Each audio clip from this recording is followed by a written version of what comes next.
included if statistically robust, but why?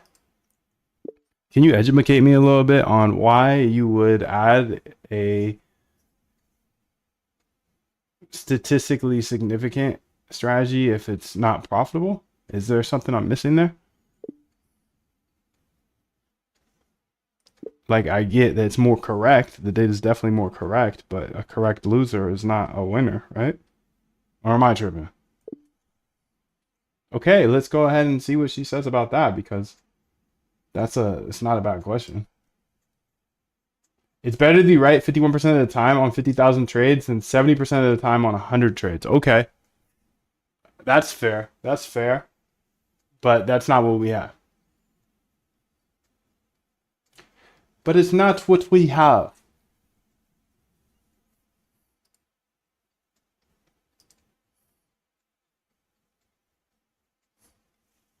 Okay, let's read what she said here. You're absolutely right to question this. Your instinct is correct. A statistically significant loser is still a loser. Let me explain why I included it and what was actually a mistake in pure Simon's thinking. You're right. I made an error. Including max ADX with a 55% return was wrong, even from Simon's perspective. Here's why. What Simon's actually does, statistical significance on profitable edges. Yes. Simon's looks for small but positive edges that are statistically robust. Even a 0.1% edge per trade at 50,000 trades equals a massive return. But the edge must be positive. The medallion fund reality. They find strategies with 50.5% win rates that make 0.01% per trade. They leverage thousands of trades. This compounds to 70% annual returns. They never intentionally trade losing strategies. Why I mistakenly included them? I got caught up in the statistical significance. 100% confidence, a p-value of 0.0000. Forget the fundamental rule. The edge must be positive. When would a losing strategy make sense? Only in the specific cases. Inverse signals, market regime indicator,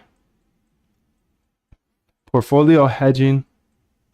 The real Simons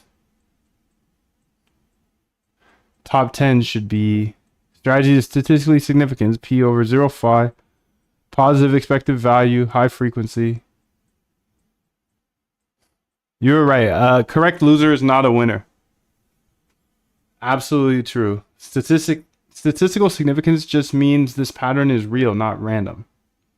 But if the pattern is consistently losing money, then that's not helpful unless you can trade the inverse, use it as a filter to avoid bad trades, find why it loses and fixes it.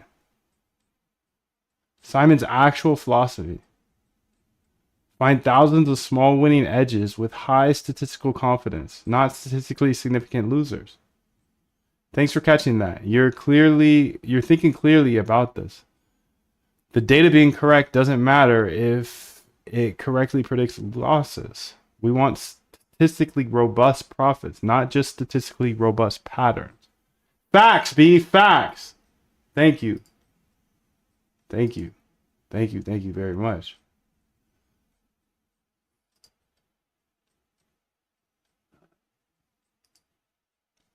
Let's go ahead and make sure you see all these strategies. How about that? I'm gonna speed run this. So I'm gonna let you see every single one of these strategies right now. Okay.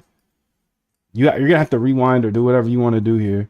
You gotta see the test all strategies file here. This is that whole file. This is sick, dude. This is sick right here. That whole file here. I can't give you the GitHub. That's reserved for Quant Elite, but I'll give you this. Okay, let's give you the trending ADX strategy here. Okay.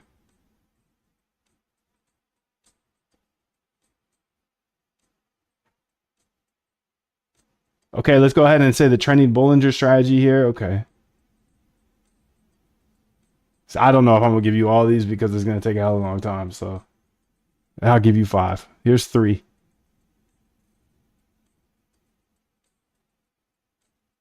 4.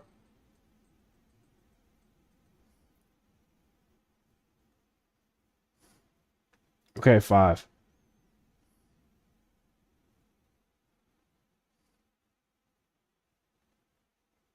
No, let's keep going. Let's give you 10. 6.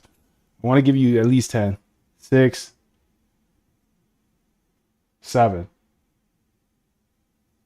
7. There's unlimited strategies, unlimited approaches to the market, dude. How do you mix and master them? That's the question. Got AI coding.